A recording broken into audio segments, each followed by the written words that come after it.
the sunbathed PC Sriram view, and I think I can't be more excited than ever to really talk to one of my most favorite writers, Baradwaj Rangan.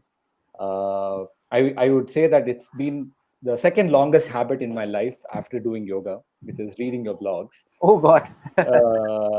And since 2007, when I was really really trying to discover, I had started the blog by then, my own personal blog by then, and I was really trying to find my voice and discover, and reading you has really been a great blessing for me in discovering my own voice.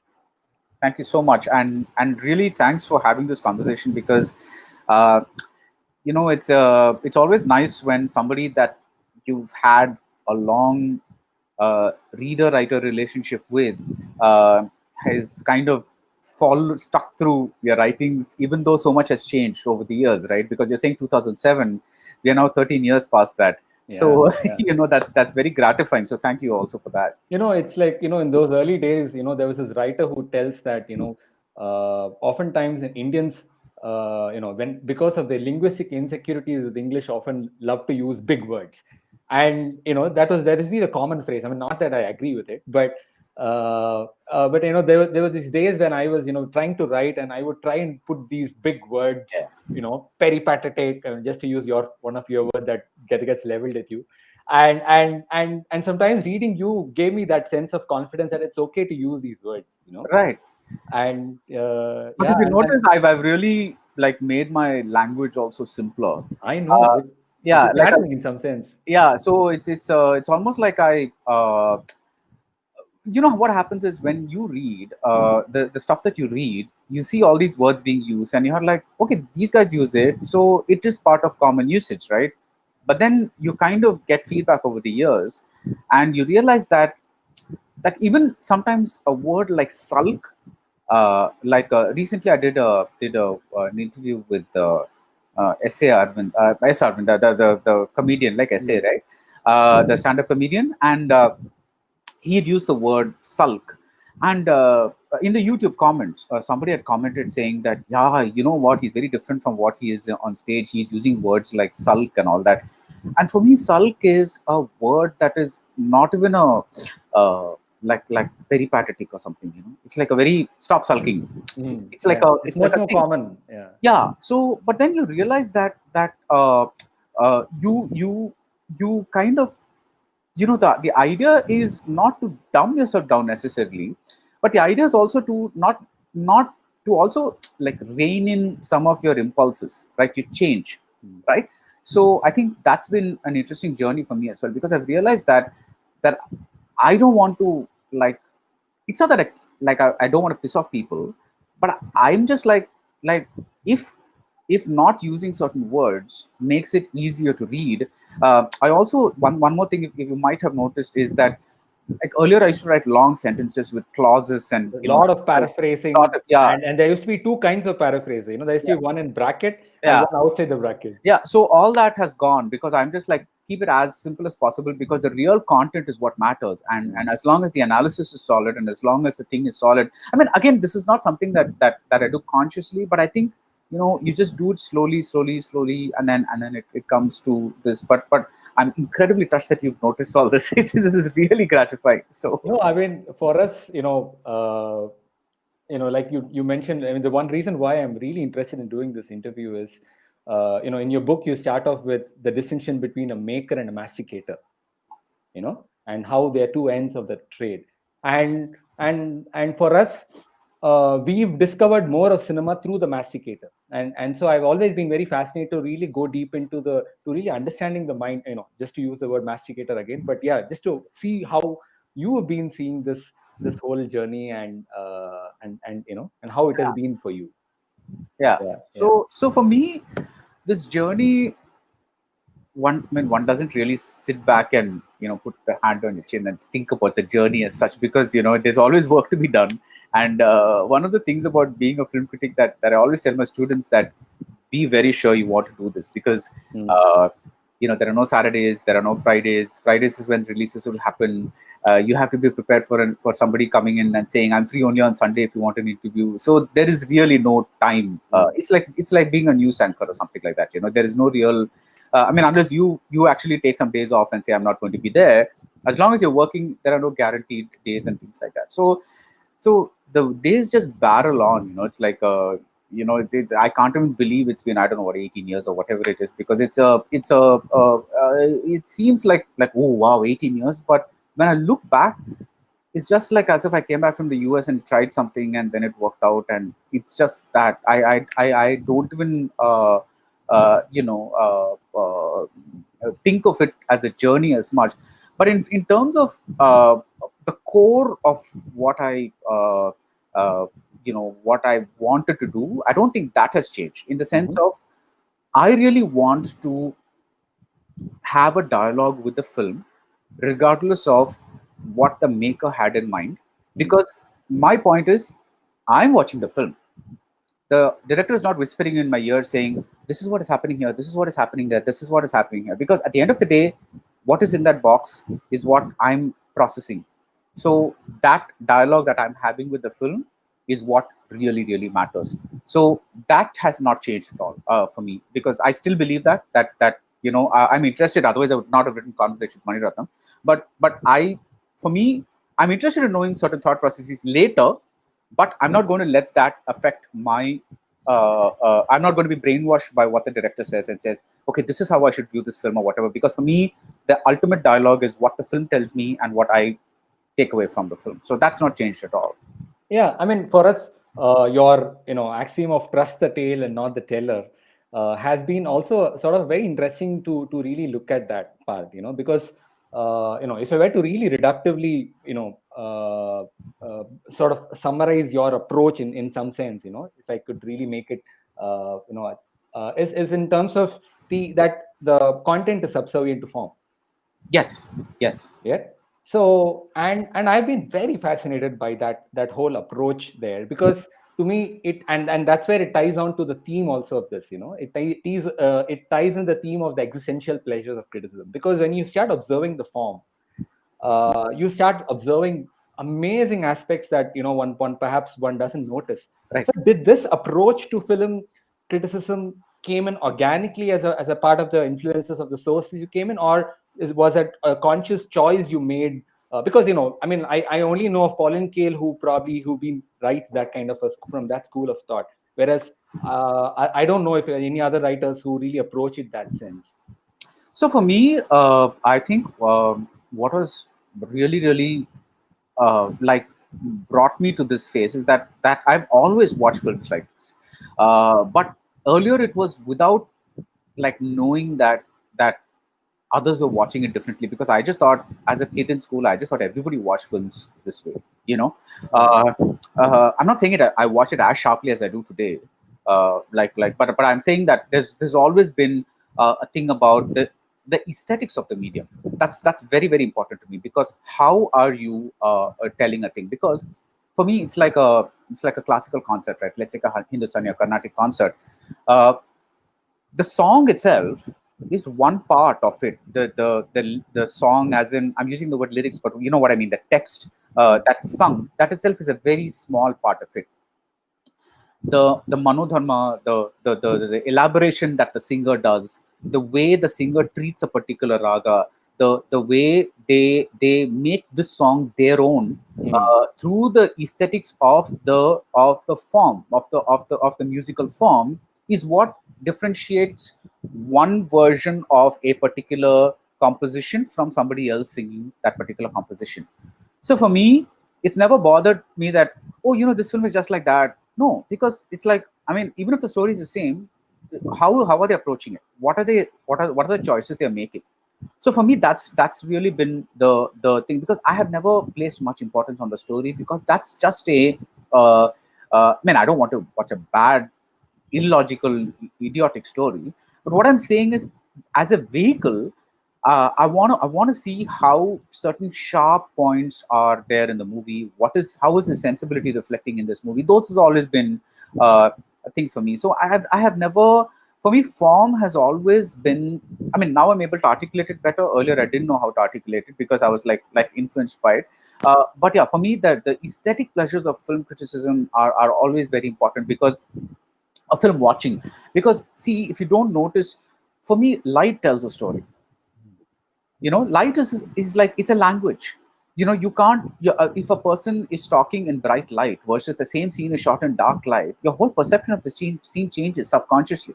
you know but most people listen only to what the person is saying, Mm. which is the text. Mm. For me, light is the manodharma part of it, where that is the thing. That dialogues are the composition of the Carnatic Hindustani thing. So, but for most people, they only care about what happens next Mm. and what are they saying, and their only truck is with the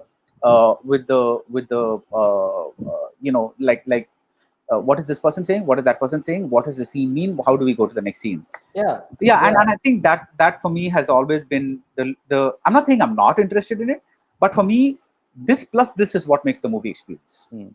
No, I remember. I'm reminded of your earlier interview with Bombay Jayashree. Where since you're talking about Carnatic music, where she says that for her that evocation of that bhava and that is far more. She's in truth with that Right. compared to the contents of whether it could be of Krishna or Allah or anyone. Yeah. And So whereas for the audience, it's oftentimes it's like Krishna Bhakt is relates to that one, and yeah, it's almost it brings a very interesting contrast in that sense, because the audience seems to be more caring more for the content, whereas yeah. critics seem to be caring more for the form. I don't know if I'm not saying my approach is the right approach. Yeah, no, of course. I'm just saying this is my approach. Yeah. I'm like, see, there's a reason I'm not the most popular critic or whatever it is, right? Because I have stuck to a certain kind of a film criticism that only maybe cinephiles will even find interesting. Mm. You have to like the medium in order to kind of listen to what. Again, I'm not elevating myself. I'm just saying this is how it Yeah. is. But most people, if you look at the really popular critics, they just talk about uh, is the film good, is the film bad, is the acting good, is the acting bad, the most obvious, like in front of the scene things, right? So that's what it is, and that's what most people care about. But I also feel that for me, it's almost a religious passion, almost bordering on religious passion, that when I see somebody like, I don't know, Mishkin, uh, infuses films with so much of his trademark eccentricities, or Selvaraghavan, or whoever it is, for me, that is what makes the scene so vital, or the film so vital, because it's like the overallness of the film is for me less important than these 10, 15 great scenes that kind of push. So even though in a review you kind of do have to tackle how the overall film is saying, the kind of a thing. So which is why I think the people that read my reviews or are interested in my reviews are all people who actually like films, and as a medium, rather than people who are just there for the thing. And I'm okay with that, because you can't uh, it's like it's been traditionally seen as an entertainment medium. You can't suddenly change the perception and say, oh, it's actually an artistic medium, so treat it like art. No, I mean, why should they, right? It's like it's each person's thing about how they want to tackle it. Mm. Mm. Yeah. I mean, for most of us, like when we watched Psycho, the last 20 minutes, almost took the film onto a different level. Yeah. And I think one of the reasons where I've been following the blog is to really decode some of these aspects, and almost so you almost start, it's like an onion, you start peeling different layers of the onion, and you start savoring various aspects of it. Right. And I'm not saying that my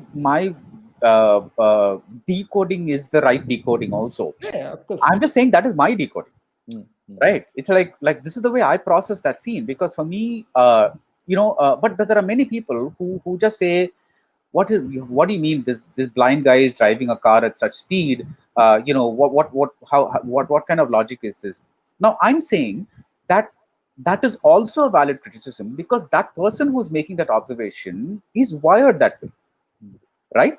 But I'm saying, for me, that is the least problematic, because we are in what, we are in the MCU, Michigan Cinematic Universe. You know, there are certain laws and rules. The laws of the traditional laws of reality don't apply here. People don't talk normally. People don't walk normally. Yeah, People they are, would look like this. yeah, Yeah. people don't, they are shot very differently. So you either, buy into that universe, or you don't buy into that universe. Because if you're looking at it from a logical realism point of view, like, this has always bothered me. That, like, people say, uh, you know, people in Maniratnam films, everybody speaks unrealistically. Nobody talks like that. But why should you want people to talk in real life? I'm going there for an artistic experience. I want to know how those people talk, not like whether they talk like me. That would be the most boring thing on earth, if like everybody started talking like without counters and punches and things like that. Because and see, again, I'm not saying you have to like that kind of clip dialogue, or not. That's a different thing. But for me, it's like, whether it's Maniratnam or Mishkin, or all these unique eccentric creators.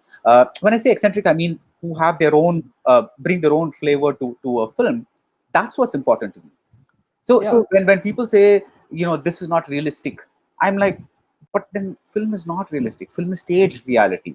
How much of that reality goes away from ground level reality is something that your taste will have to Mhm. dictate, whether you're able to accept it or not. But it's not reality unless you go to neorealism. Victoria Jessica and all those people, bicycle thieves and things like that. You're not in it for the reality of the thing. Like, you look Mhm. at all of Kurosawa is such an artificial filmmaker. Every single one of Toshiro Mifune's performances, it's like, it's so artificial. But you watch it because in that world it seems natural. Yeah. You when you enter in it that it evokes you there. It takes you there, and Yeah. suddenly you're not like, because if somebody looked at me that way, the way he does, turn like that, or do the sharp say this thing, I'd be like, in real life I'll run away from them, because they'd be like, oh god, this guy's. But then that world has, like, after 5 minutes you're sunk into that world, so now Mm. everything seems going into that world. The reason why probably some of that criticism is for commoners like us, and I include myself as a commoner in that sense, unlike critics in a certain rarefied sense.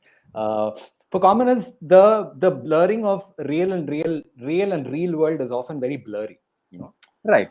like, for instance, I know I'll give you a very very very concise example here. Like, back when you wrote that Madras Mail article, where you really nail down that part where you talk about the disdain of romantic gooiness, and the vice the they are. I mean, and actually, I vividly remember this phase when I was in my college, when I was dating a girl. I almost took that as an inspiration to really to make those cracking jokes, and about in a well self-referential kind of a sense. And but for us, but for critics like you, is that always very very distinction between very very clear, or have there been moments when you've slapped yourself and said, this is not real, this is real world? No, see, that's what I'm saying. No, see, after 5 minutes or 10 minutes or 15 minutes, depending on the kind of pace the movie is, you are sucked into that world. Mm. So for me, I kind of lose myself in that world, and when I come out, which is why I'm not a big fan of the interval concept, because it kind of breaks that world for 15 minutes. But if you look at it, you're really sucked into that world, and for that world, that duration, I'm in that real world, right? Mm. It's like I'm communicating with the people there. I'm having this conversation with the film, as pretentious as that sounds, because I'm really saying, okay, yeah, that's nice, this is good, this is like, oh, you're telling me this, you're telling me that, oh, the light is like that, or the something else is happening. So it's like like I remember, once there was this in conversation that I think I have asked this question. I'm not sure right now, but when in Guru, when Mhm. the Abhishek Bachchan character decides to start something new, Mm. he's filmed in a way that the sun is rising behind him. You know, Mm. now, for me, that is a visual symbolism of what's going on in his mind. And Maniratnam told me that actually they didn't have that in mind while they were shooting it, but like kind of that was not the intention of a thing. But for me, that is what it is, because the film makes complete sense with that emotional logic, that that there is a because I'm a big fan of pathetic fallacy, like Kalidasa, all these people, when when Shakuntala is crying, the deer is crying, the peacock is crying, the creepers are like drooping, kind of a thing. For me, art that's the beauty of that. It's like it takes you into an unreal world and creates a reality using every damn thing. That's what it is. And the sun is such a vivid element of a scene that you cannot help noticing it above Abhishek Bachchan. You cannot. It's not like a I don't know, mist or something like that, or even a tree which could be a little like common. Sun is, because it's gold and it's shining and it's like literally your eyes are drawn to that sun. There's like, so for me, Yeah, and his use is often even in Karna, even when he talks about Karna in Talaval. So for me, that's like a that thing, and I'm not apologetic about the fact that Mani Ratnam did not think that way when he was shooting that scene, because for me that makes sense. That the film makes sense to me that way. So yeah. No, I mean, I was just rereading your book a few days back, for this interview, and I was recalling the scene where you were asking this question to Mani Ratnam about that holy dance, and he says that it was inspired by Yeah. Woodstockian, and you're like, how Yeah. come I didn't see it? And he is like, you should not supposed to see it. Yeah. And I found the dialogue pretty interesting. So coming to the flip side, of this view of seeing art, and this approach to criticism, I was recently very very curious about this dialogue that happened in Twitter between you and Sudhi Srinivasan, where he was saying that you can't restrict a film to only its art, and I'm kind of quoting him from his tweet. It almost seems to say what many fans often say: it's just a film. It's not, given how little ideological inquiry is done. So from what I'm hearing from him, when he's saying form and content, he almost equates it to art and ideology. Right. So when how do you react to that? So when you say art, do you almost take it out of an ideological plane? Because I'm seeing this also shift in your recent reviews. Like, there is also, like, for instance, in the recent Power Kadagal review, you had almost mentioned in a paraphrase of, in these love jihad times. Yeah, no, but that is that is still talking about the story. Because it's not that I've never brought in, even if you go back to my older reviews, there's always been like if something was like a, there was something that it's not like I've never brought in the outside world. But the point I was trying to make in the Power Kadagal review is that we almost always associate honor with caste or that kind of stuff, and it's interesting to see honor being filtered through the gaze of gender. So for me, I'm not against ideology, but I'm against anybody who says this must be the way. This is my approach. You like this approach, read it. If you don't like this approach, don't read it. But you cannot say this has to be the approach. Because I'm very conflicted about, but like when people bring ideology into a review, I'm very very conflicted when people say things like when they say a cis actor cannot play a trans role. One part of me understands the logic of this, right? Because it's like, because nobody's going to cast a trans character in a cis role, so why should cis actors be allowed that thing? But another part of me understands the business of what it is, because there aren't enough popular trans actors. So if you want a name face, they're inevitably going to be a cis actor. So what do you do, right? So for me, this is the subject of an essay outside the review. While in the review, I accept what's in that box. And inside that box, a cis actor is playing a trans. For me, my only concern is this actor doing a good job? Is this actor not doing a good job?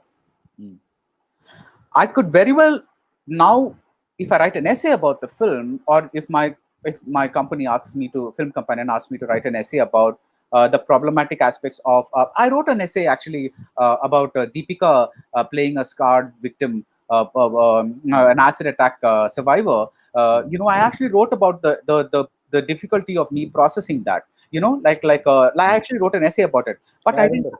Yeah. But I didn't. That was not part of my review. For me, a review is very separate from an ideological engagement with the film, whereas for other people it might be one and the same. But for me, a review is an this is the story. How have they told the story? That is the only thing. What is in that box is what is important to me. That is the only thing that's important to me while I'm writing a review. I'm not saying that these other concerns are unimportant to me, but if I wish to address them, I would not do that in a review. I would do it outside of the review. No, I guess the problem probably is in terms of having the ability to discern art in the artist. And I remember you had also mentioned once in one of tweet when one of these controversies, in these teacup controversies that happen in Twitter. You wrote like, I have no problem separating art and the artist, and the reason why I'm asking that is also is, in the same thread there's been a lot of, in recent times there was this Huffington Post article about Mani Ratnam's philosophy and political philosophies as drawn from the films, right? And I guess a lot of these, and they kind of painted a certain picture to it and certain shades to it and all. So do you think it is very very difficult for people, I mean the people who consume films, to really separate art and the artist? I can't speak for others, no. I really cannot. See, I'm not. See, for me, the biggest thing is there's no way that's right and there's no way that's wrong. Hmm. There's only my way and how other people their way. Like I'm critic A, there is critic B, there is critic C. There is only my way, critic B's way, critic C's way of seeing it. And for me, if you agree with me, which is the aesthetic enjoyment of what is in that box, then you'll come to me. If you like the ideological engagement, then you'll go to the critic B. Then if you like, maybe I don't know, the gender based involvement, then you'll go to critic C. The beauty of the internet is allowed A, B, and C to exist. So I will never say that this is the only way to do it. I'm just saying this is my way of doing it. That's all. So I'm sure a lot of people who think along critic B and C lines will come and bash me saying, how can you not address this? How can you not take this into consideration, or whatever it is? But for me, that's like coming from a place where the what you look for in a critic is not what I'm promising at all. So if you come and ask me, it's like going to an Udupi hotel and asking for chicken 65. So I'm not promising you that at all. So why would you like? So for me, that is not even part of my delivery system. I have always said that for me, form is the most important thing for me in a film. The content is a distant thing. I'm not saying content is not important, but I will not excuse a film, or I will not buy a film because it says an important message, or it speaks to our times, or it's like it says something, this thing or something like that. I will write about it in an essay maybe, but for me in a review, it's very important to what is the story, how is it told, and how have the tools of cinema been used to tell the story. That is the only thing that for me a review should contain. And I completely agree that there will be others who completely disagree with it, which is okay. I mean, which is how everybody works, right? It's like a Yeah, and also, I mean, tying back to the music part also, oftentimes, one of the the entire dialogues, right, TM Krishna has been having it is also in a certain sense, it seems like a mirror image of what you are trying to say, in terms of that art has been in a certain kind of form, but we've failed to look at the context, right. and then now he's trying to have a dialogues and taking it in an interesting direction there. No, and I'm saying that there will be people who agree with them and there will be people who don't agree with them, right?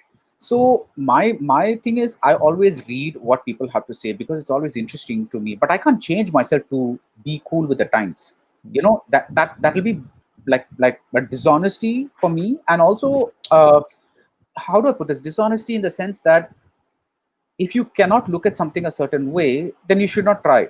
Otherwise, you'll come off being false, right? I'm not an explicitly political guy. I'm not like an especially woke person. For me, I will still think that Lolita is one of the greatest novels ever written in the English language, despite the fact that it's about a pedophile. Because for me, what is the story, the art, like that's what's important.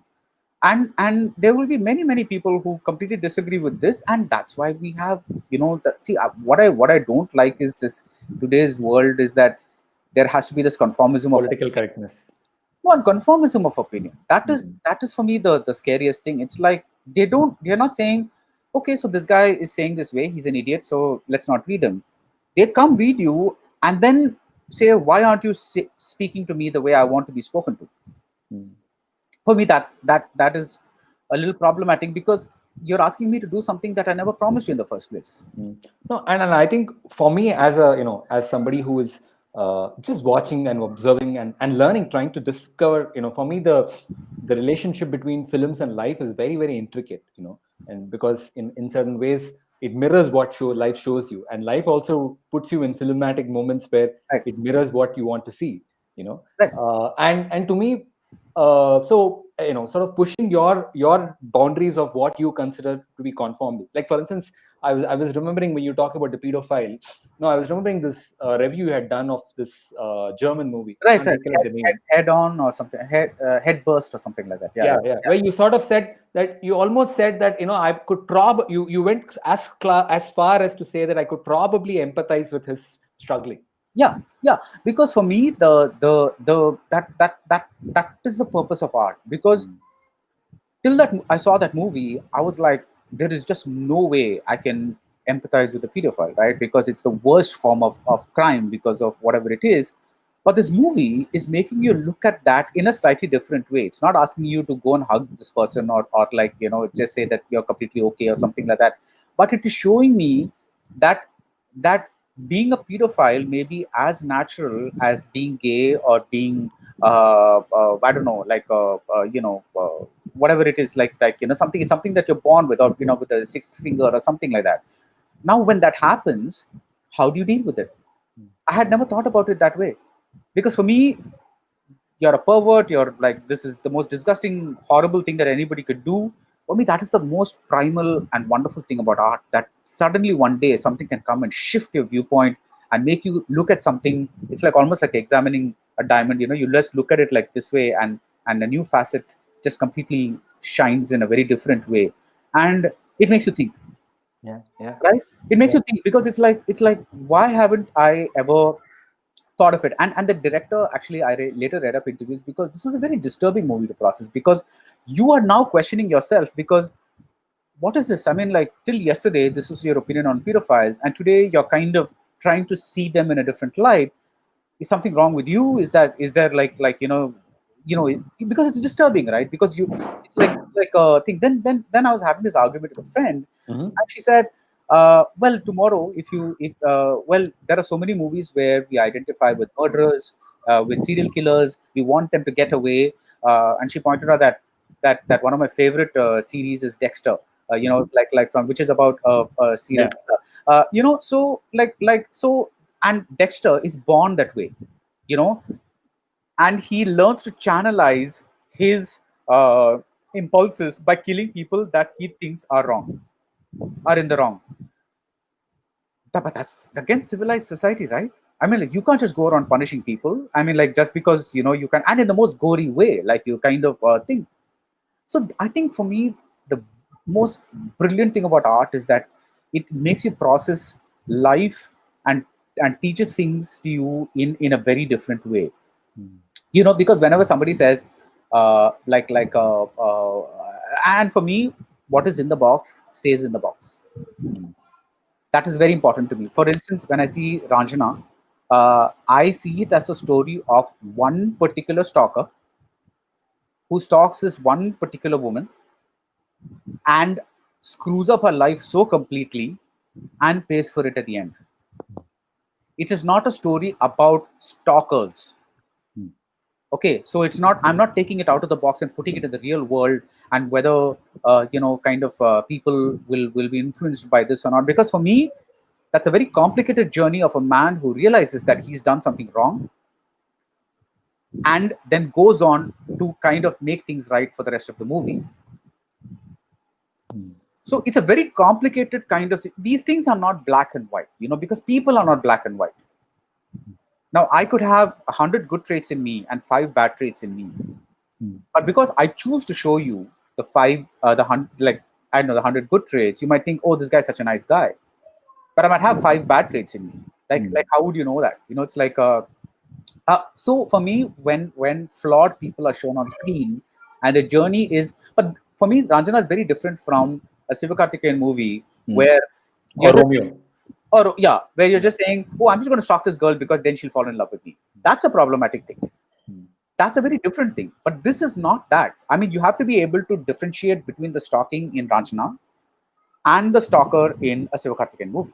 Hmm.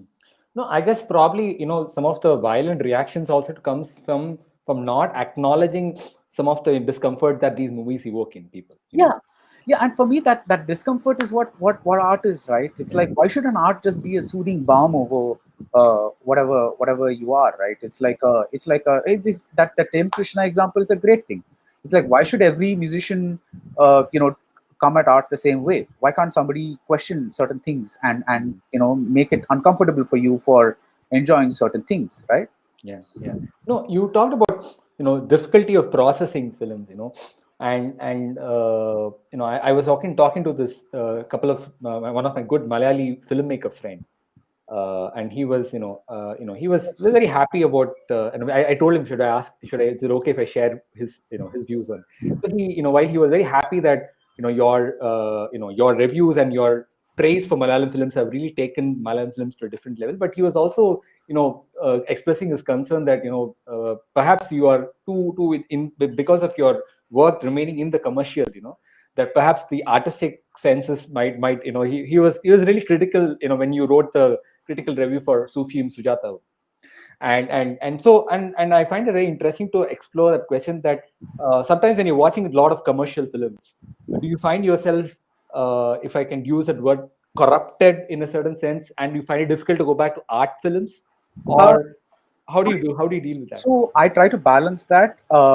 See, corruption is something that you cannot sense for yourself, right? Because it comes out in your writing. Everything that happens to you comes out in your writing. So whether you're corrupt or not, you yourself don't know. It's only when it comes out in the writing that maybe 5 years later you might look back at it and say, because at that moment you're just processing that film.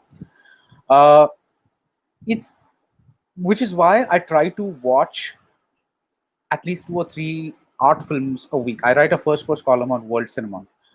So I consciously do that because I want to engage with that pace, that kind of a different kind of a thing, and be able to process it. I go to the Berlin Film Festival, I go to Venice, I go to Cannes.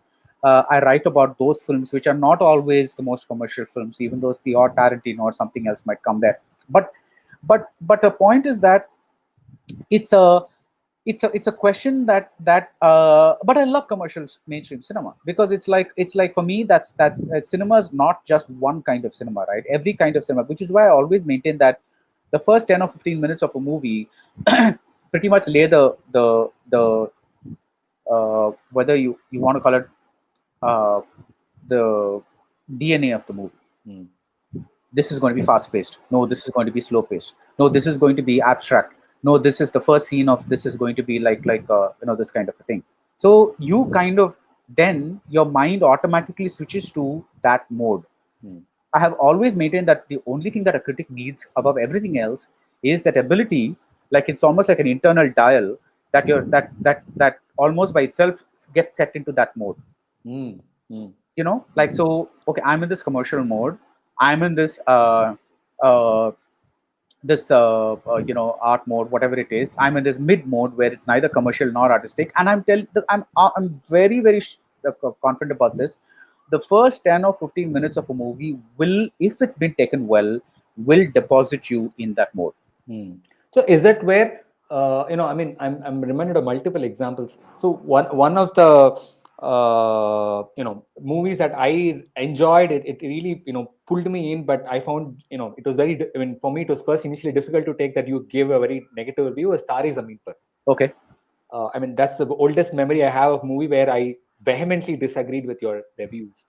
And I went back to it recently to just to see, where did I, where did you had your experience on, and I realized that you were talked about almost like this shift of tone, you know, and also this has also been, in a certain sense in other movies that you've reviewed. Like for instance, you've talked about shift of tone in Karthik Subbaraj's Jigartanda, Right. and which where the shift of tone suddenly kind of puts you off, So that has that sort of in a certain sense. I mean, and I was going back to the Tare Zameen Par, you were almost mentioning that, because it's the Amir Khan came in, and the whole kind of experience shifted. Whereas for others, it probably, we still moved into a certain way.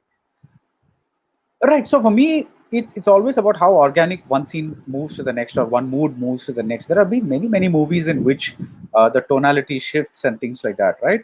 So it's more about, like, Alpava Kadagal is a great example. Sudha's story is a very sensitive story, and then you move next to, if you're watching it in the order that I watched, you're moving to Vignesh Shivan's story, which is a black comedy. So you kind of, you might find a jerk if you're watching it continuously, like, oh my god, what's happening here? But once you cross the 5 minute mark, the film takes you into that zone. It's very clear that this is the zone that movie is going to be in. For me, how a film rolls from one zone to the other is what kind of is a kind of a thing. And I think with the Jigar Tanda, for instance, I think that thing happens in a slightly organic way. Yeah. Because the movie itself is a little crazy, if you know what I mean. It's like it's written in a nice, crazy in a good way. Yeah. It's And not it has a black humor tinge towards the end. Absurdist black humor. So the movie, when the tonality comes, you're kind of that kind of takes you there, right? But suddenly, if in a but also there are uh, certain times where your conditioning prepares you for the change of tone. For example, when you watch older Tamil Hindi movies, suddenly a Johnny Walker will come, or suddenly like Nagesh will come, the Gaundamani Senthil will come, and they have nothing to do with the actual story, but they just come for a thing. But even that has to be written in a proper way, so that scene comes at a point where it's not disturbing the tonality of the rest of the film. For me, my problem with Tare Zameen Par is that you're making, from the story of a sensitive boy, you're suddenly making it the story of a messiah teacher. For me, that is the real problem, where like suddenly one thing, and that to me was like, first of all, so again, I'm able to process this in two different ways. One, like I told you about the cis trans thing, I know that this movie would not have reached the amount of audience had Amir Khan And not. you acknowledge that also in the movie. Yeah. Sorry? And you acknowledge that in the movie as well. Yeah. Whereas, I mean, in the review. You also know that wattage completely dims the wattage of the boy. Because now you're all about this guy welling up with tears and this and that and all that kind of stuff all the time. So now, because when the strong dramatic performance happens, it shifts, that it draws you like a magnet, because the film suddenly becomes about that person. So for me, it's not the tonality difference that kind of matters. It's more like tonality is more important. Tonal consistency is more important in, let's say, Hitchcockian film. More genre pieces. Genre pieces where you actually suddenly, like in the middle of Psycho, somebody, you have a Gaundamani Senthil track, the build-up will be destroyed. Yeah. You cannot have it, because I mean, or maybe I haven't seen somebody do it in an organic way. So maybe there is still a way to do that, but maybe I haven't yet seen it. But I would imagine that it's very difficult to do that. But I would be most happy to be proved wrong when somebody tomorrow takes a complete genre piece and suddenly infuses some random comedy or a song or something like that and makes it work. Yeah. Because that's what, see, this medium is only 100 years old. It's like it's not even been we've not even begin to explore it. And in India, we haven't even like scratched the tip of the iceberg, because we've been so dependent on commercial films, as fantastic as they are. So I think there is like a lot of stuff to be done, and I think with OTTs and all, we're going to see like a whole bunch of stuff happen which were not possible, because we always kept thinking about, will the B and C center people like it and that kind of stuff, No, I also want to touch upon this point. You talked about the internal dial. And for me, when I watched Ram's Parent Bill, and when I went back, and I loved the movie, and when I went back to your reviews to it, and I was really amazed. I mean, this is still, I have the memory of it. Amazed by this ability, that uncanny ability that you have to discern the form and the content. You said almost like after all of his trilogy, in this movie where he finds the right form for the kind of content. I know how do you do it. Asking that is a ridiculous question, but in a certain sense, how do you get into that kind of getting that, because for us, oftentimes, I mean, for people who have not really been watching so many lot of movies, we find it difficult to really get that kind of. And since, for me, it was a big aha moment, when you wrote about that point, that like he finally gets a form and content right. So how do you get into that? Yeah, I mean, I don't know, does the question make sense? It does, but I also don't know if I'm going to be able to answer it because when you're writing a movie, your review, you're pretty much dashing it off like in 2 to 3 hours, and it's all coming from inside because you don't have the time. Like when I was writing in the first in the Sunday Express, and then I would watch the movie on a Friday, write all of Saturday, and then and then give the review Saturday evening because Sunday morning is when it would be published. Now I watch a movie, and Power Kadagal is an exception because all the critics got screeners, but but typically what happens is I watch a movie and there's intense pressure to deliver the review ASAP because the interest level in a movie speaks. We're living in a digital era where you can't write a review 1 week later because you're looking at eyeballs, views, this, that, all kinds of stuff. So if I were to stand outside of myself and see myself about how I am writing the review, I will never complete the review because I'll always be doubting myself. So I think where it comes from is, I don't know, but I'm just trying to answer this question. I think where it comes from is the expertise that you built over years of doing this, right? And I know that this is a very pompous word, expertise, because it makes you sound like expert, right? But I You see are, this. but you are. No, no, no. But what I'm trying to say is that for some reason people don't like to acknowledge that you know more about films than they do, Because it's right? a very personal medium. Yeah. Because it's the most democratic medium. So everyone is like, what gives you the right to say that you're an expert whereas I'm not, right?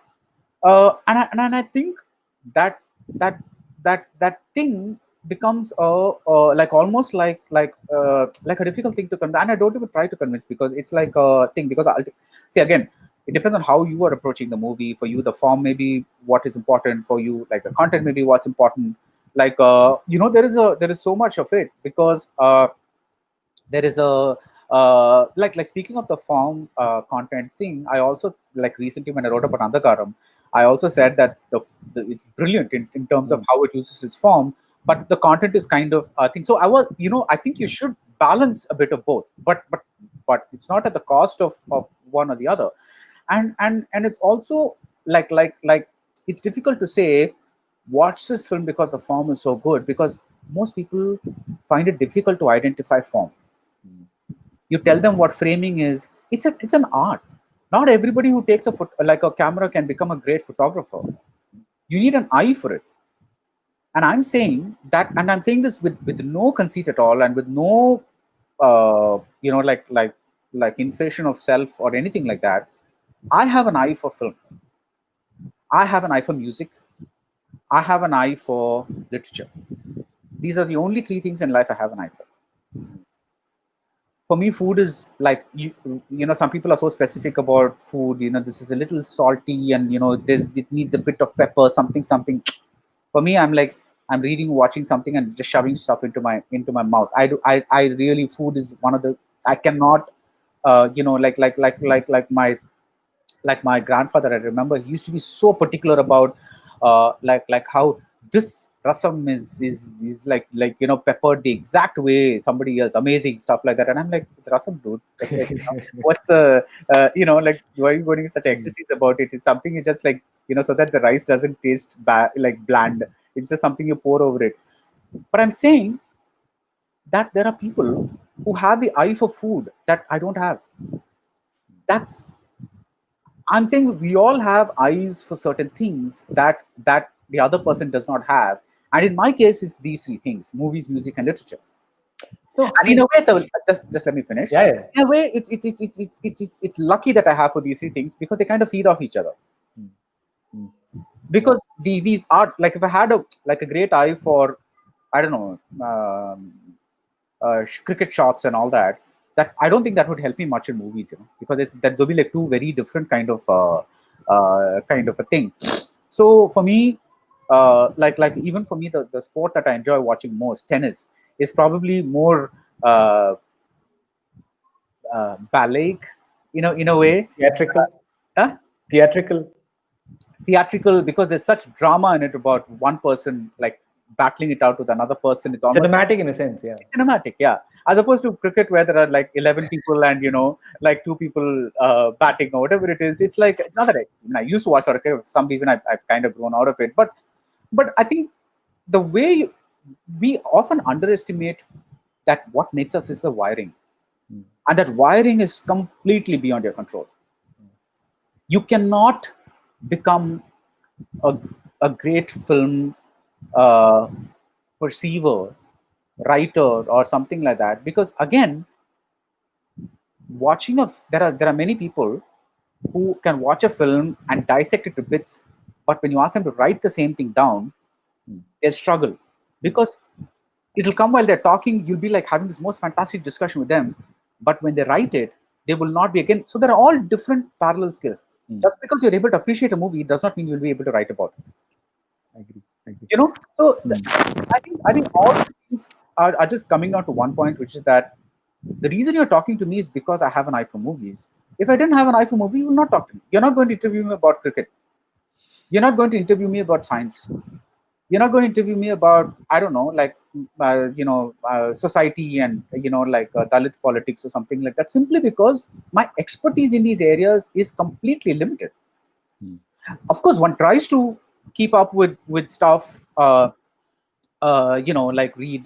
I mean, you, like everybody else, you read the headlines every day. You kind of go into things like that.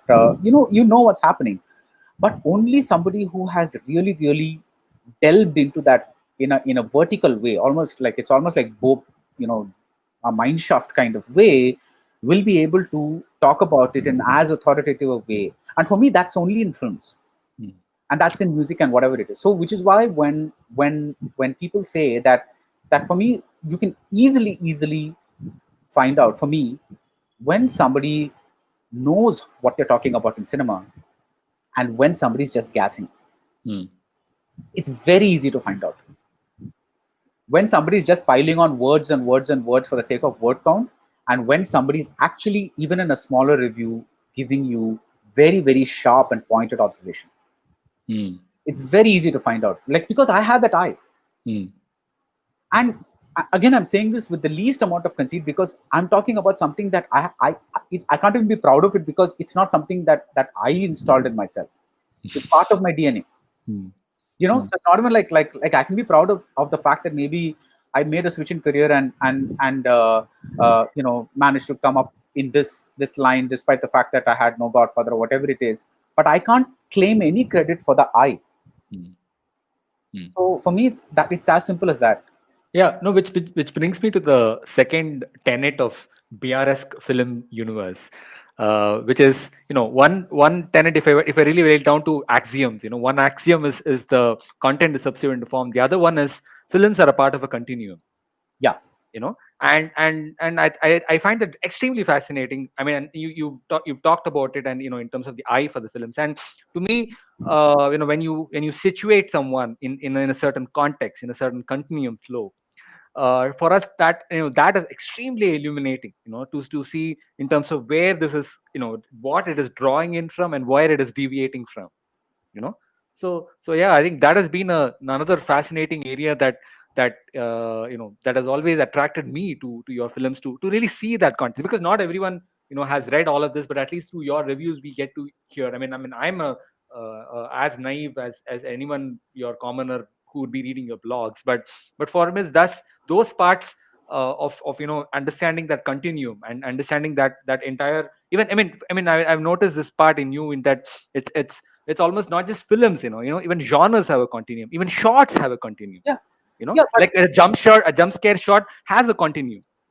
right. But my point is, why are you praising me for this instead of demanding this of all critics? Would you No, go?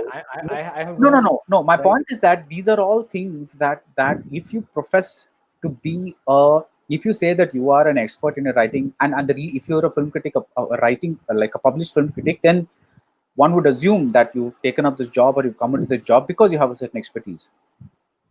Why don't you know about these films? Why don't you know about these earlier genres? Why don't you know about XYZ, like the history of cinema? Okay, maybe you weren't like lucky enough like me to have seen those movies in the theaters when in the the 80s or whatever it is, but we are living in the most, you can see it on the net, you can see it anywhere else. There are film essays being made all the time. How can you not educate yourself and kind of that is the question to me. Not that why do you know this, why don't others not know this? Because would you go and I tell you, this is also a result of people just assuming that anybody can write film criticism, right? Because somebody may be a very, very strong, and that's what's valuable about the internet, that it's shown that there is no one way of criticism, right? There's all ways of approaching a film. Somebody may have a fantastically amazing political background, right? So they might choose to write a column every week about the politics of X film or Y film, right? But if you're going to reduce every film to its politics, that is a column and not a review. For me, Thappad is not about domestic abuse. It is not making sweeping generalizations about domestic abuse. It is about how this particular woman suffers domestic abuse and how she handles it. It is not a prescriptive movie. It is the journey of one person. The box is just that. It's the journey of the Tapsi character and how she goes from this to that. Now, if you want to apply the magnified societal view to it, then you should write a column. You should not write a review, because the review for me is only about how this particular woman handles this particular husband, what he did, this particular mother-in-law. That's the movie, and whether that story is told convincingly. If, despite the issue, the story is not told convincingly, then I'm not going to give the movie like a good review, because for me the issue is not important. How is the important thing. The form is always the important thing, not the content. If you want to discuss the content of domestic abuse, then you write a column saying how it's amazing that this movie takes on something that our movies have not handled or something like that. But that cannot be the reason this becomes a good movie. Yeah. No, I guess people find it, in a country like India where we take movies very personally. I guess the distinction, ability to see, like you were rightly pointed out, like I'm able to see what happens in the box. I think for many people, and it often spills out, and we often lose the distinction. I mean, and if you see the history of Tamil Nadu politics, we've almost have a history of creating leaders out of those who've enacted something inside that box. Right. No, let me put it also this way. Even within that box, there is, it's not an objective thing, right? Because your subjectivity is going to play very lot in it.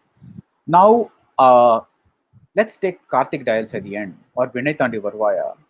If you've gone through that kind of a relationship, that box will become a very different box for you from somebody who had an arranged marriage. Absolutely. And who has a very conventional kind of relationship with his wife, where it's like a transactional thing or whatever it is. So they might just say, why doesn't he just like give this up and go after a woman or whatever it is, as if she's the only woman in the world? Because that person does not get what this kind of obsession is. And again, that is not that person's fault, because they have not had that experience. Yeah, I Right? remember you had a very memorable phrase, like a gale of a wind, he's flitting. Yeah, it's like that you have to have been there to get that. And I think that is what it differentiates you. So I'm not saying, so I'm still only looking at what's inside the box. Like, I'm not saying that in Tamil Nadu X% of women this that. I'm not looking at that at all. I'm still looking at what's in the box. But what is in that box? the way that box talks to you is inevitably going to be filtered through your own life experiences, your own thing. When I saw Black, for instance, I was shattered. I was weeping, not just because of I love Bhansali's style, but because I had a person in my family who was like that. Okay, and for the first time, because film is such a powerful medium, I got to experience her world the way she must have experienced it, and I was devastated, right? But had I not had that person in my family, I might have reacted to the box in a different way. So I'm saying that the box does not guarantee that saying that I'm only concerned with what's inside the box does not mean that I'm completely this Buddha, this Zen person who's like only like looking at this and on personal. Your personal shit is going to affect how you view the movie, but I'm saying that but it's still only what is within that even the interaction of your personality or your experiences with the movie is only restricted to what is that frame, that box, as opposed to it spilling over into the real world, because this is a particular story, not as it's happening in the outside world, which is why it's dangerous to club Ranjana with a Sivakarthikeyan movie, because it's they may be about the same thing, but they are not the same movie. So Yeah, yeah. No, whereas if you don't deal with the box, if you're just looking at what it is about, then you might just say this is the same movie because they're both stalkers. For me, it's not. But I'm not denying the right for somebody else to view it a particular way. Because like I said, see, this is a like everybody has the right to certain views. But I only say that back your views up with very strong reasons or explanations rather than just saying it's wrong or it's right. yeah, yeah. No, so I mean, you've spent almost 18 years now in this trade. Yeah, 21 will be 18 years. Oh, shit. Yeah. Scary, man. There are people who read me who aren't that old. It's like. I mean, for me, it's like it's very interesting that what those who like how you talk about growing up to cinematic awareness with Maniratnam's movies. For us, growing up to was part of reading your reviews and growing up to watching discovering cinema there. And now I know it's almost like this feeling of you had this one particular joint in one corner of the road that you were often went and ate quietly, secretively enjoyed it, and then suddenly it has come to a mall and it's become a big famous, and you almost like see that in distance, okay, this has become such a national thing, The beer tea kada has become a BR Starbucks. This is kind of yeah, and I almost for people like there's one way I could put it in us, in a sense it could be like people like us who are post engineering career steers, like discovering something else to do after engineering. For there's always been, for us, especially those who see movies just by watching it and not really working inside, there's very strong distinction for us in between this in terms of like being an outsider in the industry and an insider. So okay. now that you've spent 18 years inside, and I know you become part of the trailer launch programs, and as much you also review it, do you consider yourself an insider or do you still consider yourself an outsider? That's a really interesting and difficult question to answer, because see, nobody who spent this much time, like you take one of the most famous critics in the world, right, Roger Ebert. Every time from Cannes, he'd be writing pieces about how he hung out with Clint Eastwood and how he had dinner with I don't know, Martin Scorsese, and how this he'd be relating these anecdotes and all that. But when he'd come out, he'd be reviewing their films like a critic. So for me, I don't know whether that makes you an insider or an outsider, because your profession puts you in touch with various things. Because for me, it's impossible to completely distance yourself from in today's world, because of the way the business is structured. You inevitably, the same person who does the reviews will also be the ones doing the interviews. Okay, so you have to be at some level prepared for the fact that this review might piss off somebody, and this person who was talking with you nicely tomorrow may not be on good terms with you again, right? So I think as long as you have that understanding, you kind of you're good. I mean, I don't think I don't think that you are going to be, because see, like I said, like it was almost a relief for me when Chekachevandavanam did not work for me, because I had gotten into this self-doubting mode where whether I was reacting to Maniratnam films just because they were Maniratnam films, Hmm. right?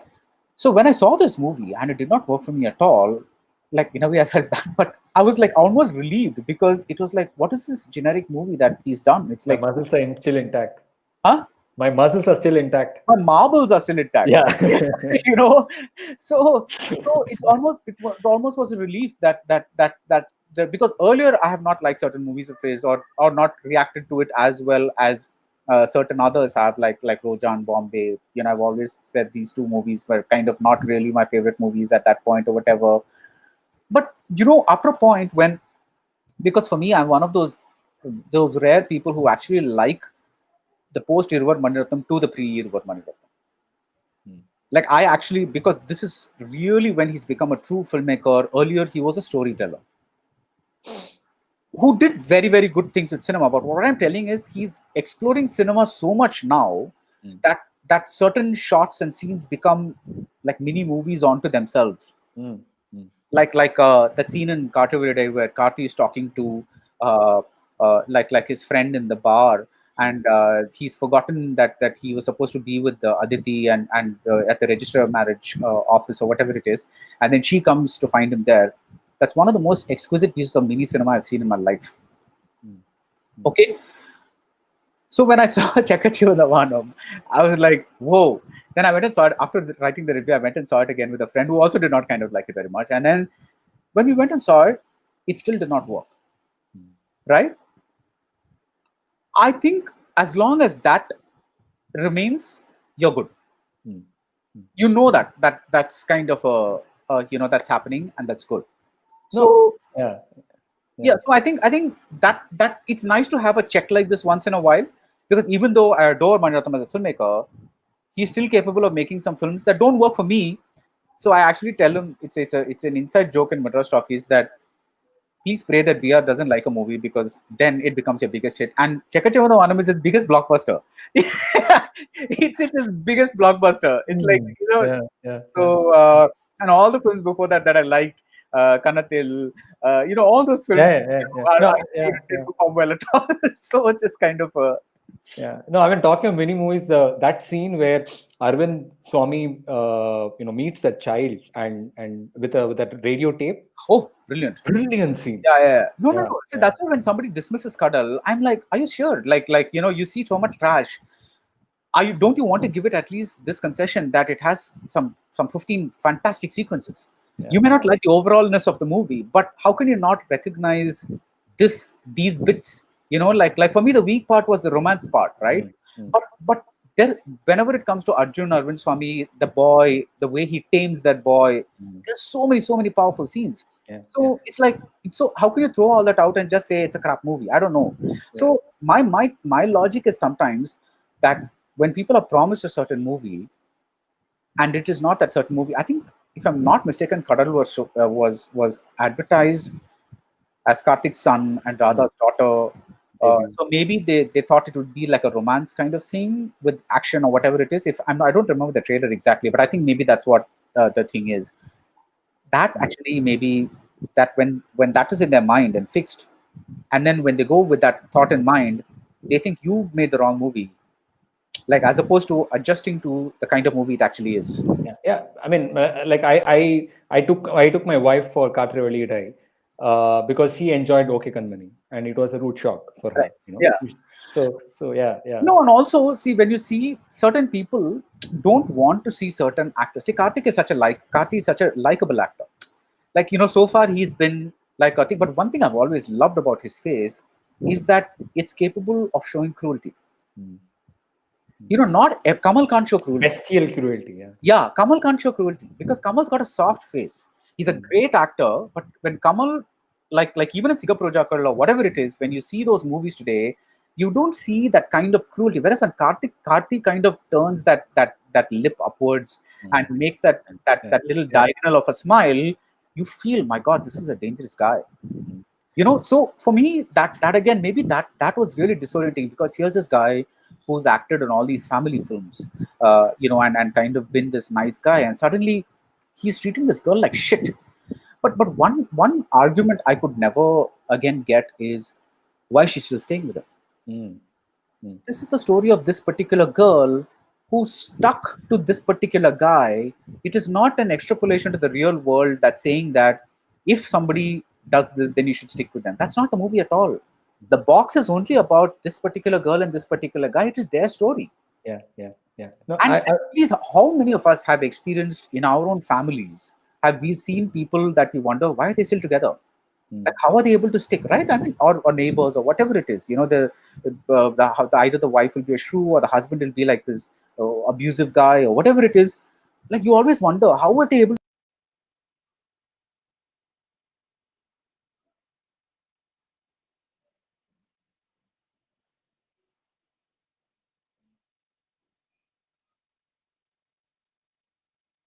Hello, did I lose you?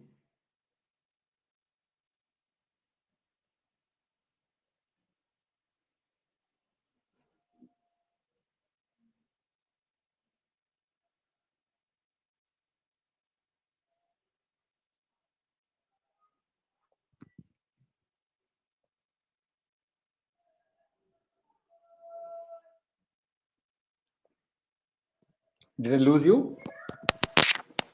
Okay. I'll wait. I'll tune in there.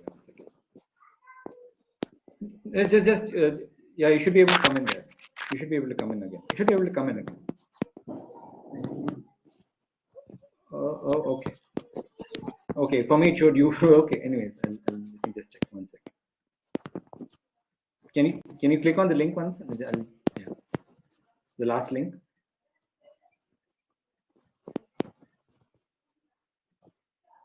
Okay, just a minute. Just a minute.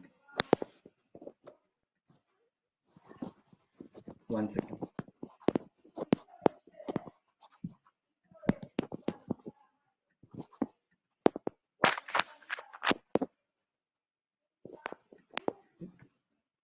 For me, it's showing you as a live. 1 second. Froze now. 1 second. I'm sending you the link once. Can you click this link one? The one that I sent you right now.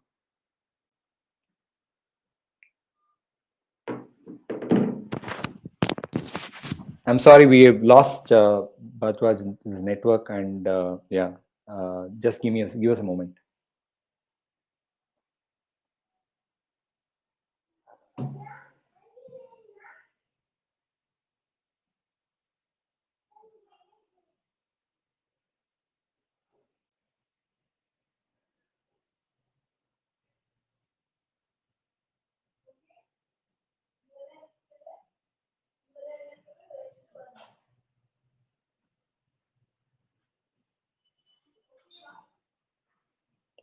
Yeah, I'm sorry. Yeah, no, it's okay. Hello. I'm using my phone. So I don't know if the network is from my end or your end. Yeah. No, it's fine then. Yeah. So I know we're almost coming to the end of it. I just had a couple of questions there. For us, it just goes back to the earliest days when we were growing up in Chennai. We were reading these Gauri Ramnarayanan reviews. Okay. And that was my earliest memories of reading reviews in print medium. And then when I started to move to as you call themselves, internet generation critics like you, Raja Sen, Jay Arjun Singh, the one thing that really struck me, which really gravitated us people like me to reading your blogs and reviews, was the subjective sense of the language. Both, you talked about I experienced it, compared to the print critics like Gauri Ramnarayan or anyone whom we read, but the text almost made it seem like a very third person sort of a view, and that conscious, I think that language, conscious choice of language, really brought a world of a difference, in the way we related to your films and your criticism, your film reviews. So was that just a, an organic way, because that was how the internet generation critics wrote. Because I remember, there's been all of these early days. I remember reading this review dialogue between you and Samant, and so it was that kind of a natural extension of that kind of a medium there, that made you write in a subjective language, or uh, because you did I, write in print for a long time.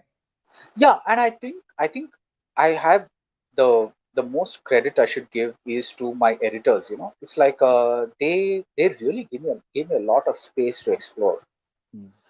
So even though my even if my like these days what I do sometimes is, now of course it's different because it's digital, and what I put up on my blog is just a link, and I can write any number of words, right? Like for instance, the power critical reviews like some 2,000 words or something like that, whereas I cannot accommodate 2,000 words in Hindu, the space. Hmm. So uh, so I really like, but when I was in the Express, I was actually allowed that 2,000 words, Hmm. and that is when you form your voice, because you realize how you want to write, you kind of make your mistakes, and kind of a thing, and they're encouraging you. And I used to have fights with my editor, because she would say things like, no, put this paragraph first, because the people won't understand otherwise. You're putting it in. And are you still there? Yeah, yeah, yeah, I'm here. Yeah, yeah.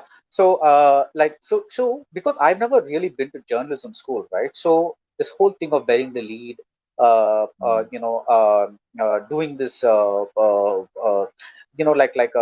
with something that is going to hook the Hmm. person, all that I don't know, You because had a it's very like gonzo journalistic kind of a style, in yeah. some So sense. I've never really learned journalism. And later when people said things like your article should be triangle shaped, it should start with the most inverted triangle, because it should start with the most important points, and then taper down to the least important, so that if somebody has to cut something, then they can just snip off the bottom and all. And that was like real news to me, because I had never learned all this shit. It's like I just wrote because I wanted to write. And she was very very my editors were very very helpful in helping me find my voice, and like what to do, and what's important, what's not. Don't ramble, because even though 2,000 words sounds like a lot of word, I like to think that it's packed with facts and not just like rambling.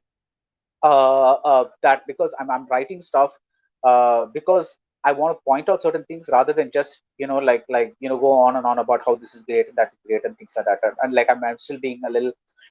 So when you talk about that generation of critics, I think we just experience the freedom of this word length. Hmm. So that we could have blogs where we could write as much as we could. Hmm. And we were the first blog generation of critics, like you said, Jay, me, and Raja Sen, and all these people. So we were the first people who kind of came on the blog space and started writing like really really long reviews, because it is possible to do that. Hmm. Hmm. And I And think that really helped us to form following early, because we kind of you know uh, see, it's very easy now to say we broke the mold and all that, but when you're actually doing stuff like that, you don't actually plan to say, oh, I need to break the mold. And like you're not like, your idea is not to become different or distinctive. The idea at that point, I was still trying to see if I could make a living with this, whether it's possible. I'm coming from the US, and from like the usual engineering tech software kind of things, and like now am I going to be able to make a living in this thing? That's my main concern. hmm. So I'm nobody's thinking about for me, my main thing is, can I do this, is point number one, and two, will I be paid to do this, is point number two. When that is what you're thinking about, you're not thinking about form, style, this, that, all that kind of stuff, because you're just writing to see if this can be sustainable at some level. Otherwise, you're talking to all your friends and say, like, is there still that Verizon job open, or whatever it is, kind of, Hmm. so that you give yourself some time. And so I don't think, at least in my case, that somebody consciously can can plan all these things. If you're talking to me today, I wouldn't say it's luck, but to use my favorite phrase, I would just say I was at the right place at the right time. Hmm. I very strongly believe in that, because it's like Rahman, he was there with his world music when India was opening up to the world. when Tamil music was being consumed not just in India, but like you could, like somebody listening in sitting in London or like the US or something like that, could have access to the latest music and stuff like that. So I think because then you when Indian movies were still being had begun to be released in bigger theaters in the West, which means that an Andrew Lloyd Webber happened to catch a Dil Se, and he was so fascinated by the music that he invites Rahman and says, "Make Bombay Dreams for me," or whatever that musical was called. Yeah, yeah, Uh, Bombay. yeah. So I'm saying that had Rahman had started out his career in 1980, this might not have happened simply because his music would still be confined to those ghetto theaters in the US and the UK, where it wouldn't have become like Rahman came at a time when He's going Indian music global. and Indian movies were really exploding, Mm. and Bollywood became this big thing. It's like it suddenly became this cool thing. So, which is not to deny his talent at all, but I always feel that talent plus that timing needs to be right. Mm. If you kind of don't have that timing. When I say timing, I mean that the world has to be in a conducive place to and for me, the timing was that I decided to do this at a time blogs had just kind of everybody was having a blog like random musings, my musings. The word musings I don't think has ever been used as much in the history of mankind as when Indians started using blogs. I mean, like everything was a musing, Using. and so I think that was the timing factor that really really helped me, because it kind of a thing. And I went through maybe two blog shifts, but now I've stuck with WordPress, and I think it's so elementary, but I don't know why more people don't do this, because it's so important to have a one stop repository of your work. Mm. It is Yeah. so important because when somebody wants to find stuff, they know where to go. Mm. I don't know why, like it's not as popular today, because I keep telling all like my juniors, it's like just maintain a blog. It's nothing. You just have to paste one paragraph from a review and say read the rest in this link here, and just do that, because then you get a following. People start commenting. I would still say that the comments on my blog have reduced a lot, because earlier I used to get a lot, and I think that's also because reading has reduced. Maybe people find more things to do with their time. Maybe people's attention is always like being dragged in some 75 different directions. Like now, maybe they don't have the time, but I still get a core set of commenters that comment beautifully and with such intelligence, and with the investment in the medium. They write articles for me. They have a readers write-in section where they write beautiful, brilliant articles about film and this and that. So I think more than my so-called success as a critic, what I really think is something I'm proud of is building the small community of film lovers Mm. around, using that Yeah. blog to It's a nice build adda that. that we all gather in, even though that Yeah, we are silent lurkers often, like me. Yeah. yeah. So I just love that again. No one plans these things, right? Because you don't know what it is, but that this fact happened is to me one of the biggest achievements, in my career, that I was able to nurture Yeah. this comment where, and I'm able to give a platform for people who want to write about film but may not be read as much elsewhere. So that I think is something that I really really take very seriously. So anytime somebody sends an article, I kind of post it, and because it's like it shouldn't be just this one voice. I have so many times I've posted dissenting, like Surya portrait didn't work all that well for me, but there was somebody who found the movie really nice. You post that, because see, Mm. ultimately you're not the final word on anything, right? It's like you have to have that humility to understand that you're not some, like yes, you have the expertise and you have the high and all that kind of stuff, Mm. but you cannot force people to watch films the same way as you watch them. Yeah. So you have to understand that everybody's going to be watching movies a very different way, and to give voices to all those different ways, either through comments or through these readers write-in pieces, I think has been something that I really really value, which is why I still keep the blog going. It's like it's something that's very very important to have that platform. Yeah, I know we are almost coming to the end, and you had also a meeting to go. Yeah. But just I mean, just one last point was there was some time back this. I think you had posted this letter with somebody who had talked about the value of the work they do, meaning in the work they do, Yeah, and you had also made a very sort of a comment that sort of a self-pointed question in terms of is there value and meaning, and for people like us who who read your reviews and who are constantly engaging with films through your medium, through your writing.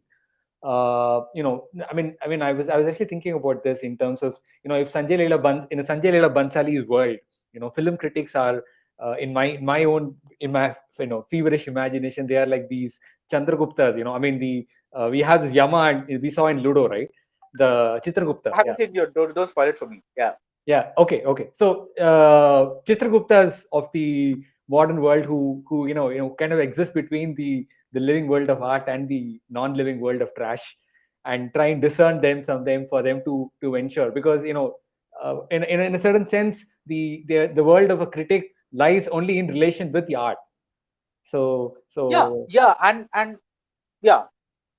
yeah, no, You so want to complete that? yeah, I was just saying, so for me, it is in a feverish world, it would almost be like this Chitragupta who's trying to discern pieces of work and seeing if it merits to live longer and be immortal. But I'm not And deciding that, right? Because the thing is, but again, the art decides that, right? And you're acknowledging that, you resuscitate that and revive them, right? no, but what I'm saying is that what I'm writing is actually a lot of the time my dialogue with the film, with the box. Hmm. The fact that other people agree with it is almost like a bonus. Hmm. The fact that other people disagree with it is an inevitability. So for me, the only thing that's important is my conversation with what's playing out in that box. I am not concerned with anything outside in a review, not in a piece that I might Hmm. write like the Deepika Chapak piece, not that, but I'm talking about inside a review. Yeah. I'm just saying in the sense of the No, impact that you so have, and yeah, and so that's for where me, revive them and as an art and make them, because many people wouldn't have discovered movies like Kirumi or any other movies that you've no, shown that is spotlight when in. you feel happy that you're able to shine some light on some of these things, because like one of the best things that you can do is try to bring attention to some of these smaller films, which again people might not like. Again, but at least they'll be curious to check it out. Okay. And I Yeah. think that is we have a very interesting interview coming up next week, I think, where it's almost like this one person is using my YouTube channel, to expound on his love for a movie. And I found it so touching, because I think when something affects you so much and you're trying to spread the word about it, I think it's in a way kind of a thing. And regarding that letter that you said, it's not that you think what you're doing is useless, uh, because it's a job that you are providing. What I like, I hope that I provide. If people give me 5 minutes of their time, I hope that I'm providing some kind of stimulating reading, or in the case of a bad movie, some kind of amusing reading. So I hope that that's my delivery. That's the transaction that's taking place between me and the reader. That is, you are giving me time, I'm giving you something that is either stimulating or sarcastic or amusing or whatever it is.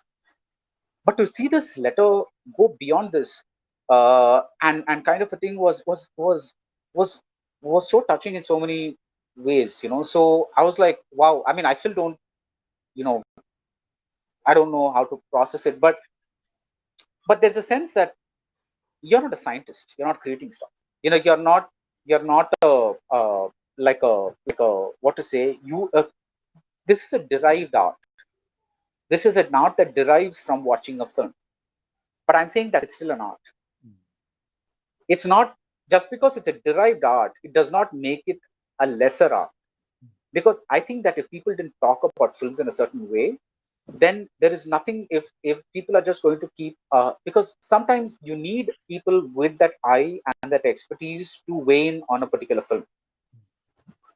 Yeah, and Just that's so, yeah. and I think that's something that that I think is useful when that happens. And yeah, I mean, I see. Actually, at the end of the day, I just I just I'm happy that I exist at a time when then different people can come up to me, hey, you suck, or hey, you rock, or whatever it is, because that conversation is possible. Whereas had I been a critic in the 80s, I would have published my review in Express or Hindu or whatever it is, and that would have been all. Maybe one letter among the many letters would come to me, one Indian letter, and somebody would say, I still remember I had a. I don't know if I printed this out in my I put a printout on my blog or not, but there's this one guy who read my review, and this was the early days of Express, and he sent a review saying, Bharadwaj Rangan's reviews are like Ramayana and Mahabharata. Like nobody has the time or the patience to read all of them. Like tell us whether the story is good. How is the acting? How is the cinematography? That is all we want to know. For heaven's sake, stop writing so much. I was like, so I was like, somewhere I've done something right. I've disturbed this person's status quo, it's equilibrium, a sense of equilibrium. I was like, that was hilarious. I still have that. It's a postcard. Sorry, not an internet. It's a postcard, and I still have it. Yeah. So I think so. Yeah. No. On that note, may you create more art. But And Venky, allow me to seriously really thank you for this, because I keep giving interviews all the time, and to give one with somebody who's engaged with their work for such a long time is seriously a privilege and an honor. And I really thank you for engaging in my work to such a deep extent that you're able to ask these things and have me talk about them. Thank you, actually. Just it's really been a very lovely session. Thank you. my pleasure. I've been enjoying your blogs for I don't know for what how many long, and it has helped me grow in. I work in agriculture, and I help a lot of startups, and you won't believe how much cinema and your work has been helpful in the work that I do. At the face of it, it might seem like completely distant. Yeah, but And how? I don't know. Like give me one thing. I'm really curious. so, see, I work with a lot of startups, founders, and help them build better technology solutions that help them solve particular problems in agriculture. And I also write about a lot of startups in the work that I do.